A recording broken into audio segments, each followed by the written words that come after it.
السلام عليكم، ان شاء الله قاعد تكونوا بخير ويلقاكم هذا الفيديو بألف صحة وعافية. وصفتنا نهار اليوم وصفة لي كورني بعجينة بزاف شابة. كنديروا لها لافاس ماهيش من داك الجونغ اللي تشمخ ولا من هذوك لي صالي اللي لازم ينتقلوا في وقتهم. يعني عجينة ما شاء الله عليها وتقعد لكم يعني ماشي في وقتها لازم تكونسوموها. نحتاجو في العجينة تاعنا 2 كيسان تاع الفرينة اللي فيهم 200 مليلتر، مع ملعقة كبيرة تاع اللحظة اللي ما عندهاش اللحظة تقد تستغنى عليها، ونزيدو نصف ملعقة كبيرة تاع السكر ونصف ملعقة كبيرة تاع خميرة الخبز. نخلطو هاد المكونات الجافة مع بعضهم مليح حتى يتجانسو، يعني حتى هادوك المكونات تاع خميرة الخبز وكاع ما تقولش تبان لنا مع هذيك الفرينة. ونضيفو عليهم 4 ملاعق كبيرة تاع الزيت، ونبداو نبسو في العجينة تاعنا.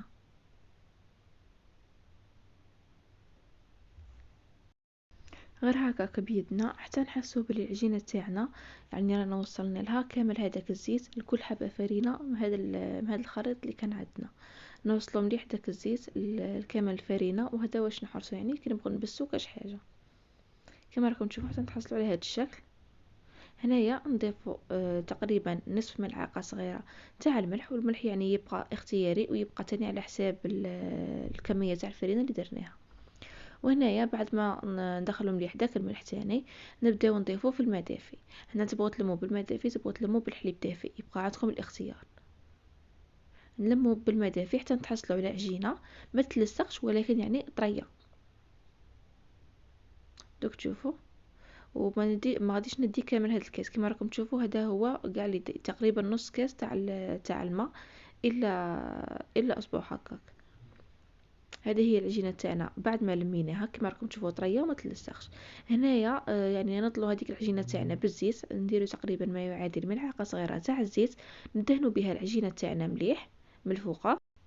وهنا العجينه تاعنا ما غاديش نخلوها تخمر، لكن نخلوها غير تريح باش تساعدنا كي نحلوها، باسكو كان كيما راها ونحلوها ما تبغوش تنحللنا.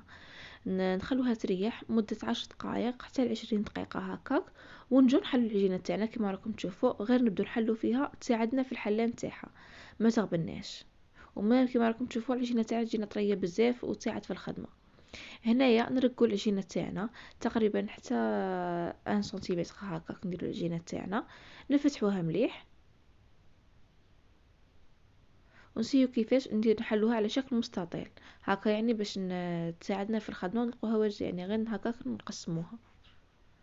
هنايا بعد ما كملنا نقلعوا الحواشي كما راكم تشوفوا باش الشرائح يجونا كاع كيف ونبدو نقسموا فيها، نقسموا فيها الى شرائح كما راكم تشوفوا. تبغوا تخدموا بالموس كما خدمت انا، تبغوا تخدموا بهذيك الجراره تاع القريوش، يبقى عندكم الاختيار. الحاجه يعني اللي تساعدكم خدموا بها، واللي تكون قدامكم خدموا بها. يعني هاد العجينه تجي ما شاء الله عليها ما في طياب، يعني ما راحش ندير لكم طياب وقت على الطياب بزاف.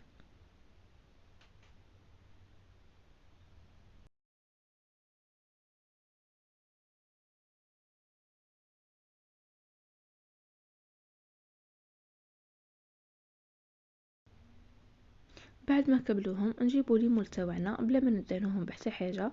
ديجا يعني ما لازمش تدهنوهم، باسكو كنت تدهنوهم ما غاديش تلصق لكم العجينه فيهم.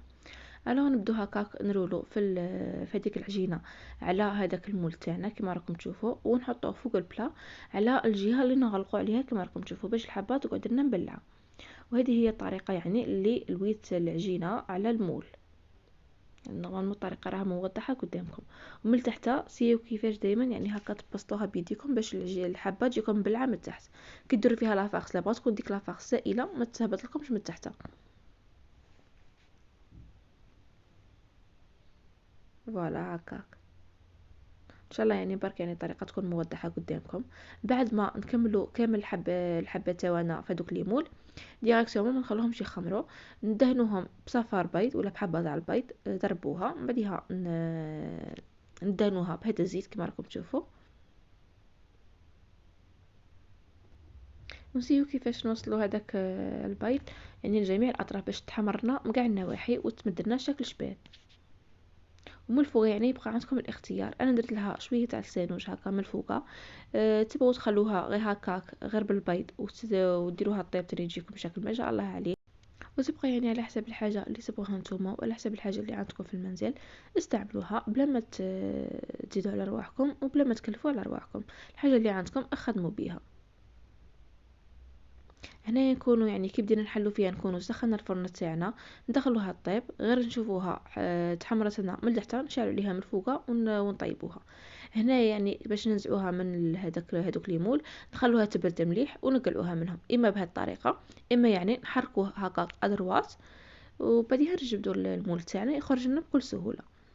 وحاجه واحده اخرى اللي نقولها لكم مادام قلت لكم بلي هذا العجينه يعني ما تخسر لكمش يعني ما لازمش يعني غير طيبوها تستهلكوها تمسم كيما لي صالي كيما نعرفوا على لي صالي.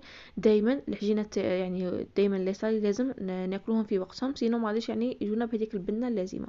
هذا العجينه غادي نخرجوها من الفرن غادي تكون شاده روحها. اون فوا نعمروها بلا فارس غادي هذيك لا فارس هي اللي تشمخها يعني العجينه تاعنا ما تجيناش مشمخه تجينا تطرى على اللي جبدناها من قبل. بالنسبه للافارس هنايا كنت درت الاولى البصل كراميليزيته مليح من بعدها ضفت عليه الدجاج. انا الدجاج كان عندي طايب نتوما الا كان عندكم شي طايب عادي طيبوه معاه. من بعدها ضفت عليهم لي زيبيس اللي هما شويه ملح شويه فلفل اسود شويه سكينجبير هذا مكان. من بعدها ضفت عليهم ملعقه كبيره تاع الجبن. من بعدها ضفت عليهم ما يقارب كاس الى ربع تاع كريمه طازجه وقعدت نخلط فيهم يعني كريمه طازجه تبقى على حسب الكميه اللي استعملتوها حتى تحصلوا على قوام هكاك يعني شويه شويه جيري. نخلو هاد لافارس تاعنا تدفى ولا يعني تبرد عادو نبداو نعمرو في هاد لي كورني تاعنا.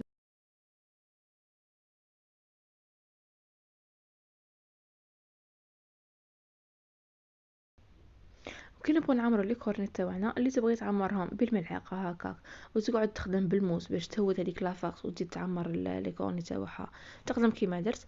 اللي يعني تبغي حاجه سهله لها تعمرهم في بوشادوي وتبدا تخدم بهم وتبقى على حساب لافارس دي فوا كاين لي فارس اللي ما تقدرش ديريهم في البوشادوي يبقى عندكم الاختيار.